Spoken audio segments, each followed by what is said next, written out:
So this is the new replacement for the first one that failed.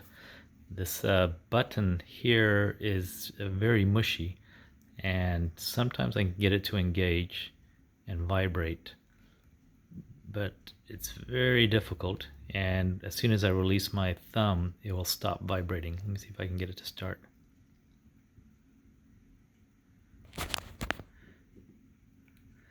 Okay, it's not doing it now. Usually I can just, if I do it correctly, I can get it to vibrate. It is fully charged. It's been on the charger for a few days.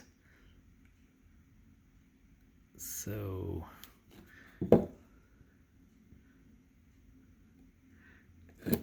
this is the first one. The first one just simply stopped working. Then randomly it started working again.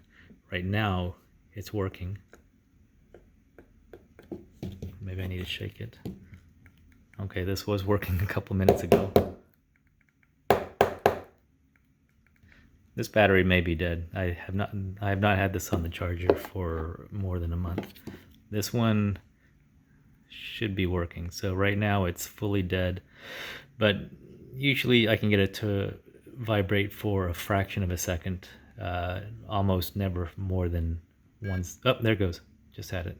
There it goes. Got it again.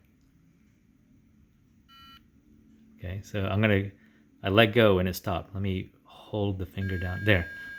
So if I hold it down, it stays. I'm gonna release. So before I even fully released, it stopped. So there goes. Pressure, releasing. There we go. All right.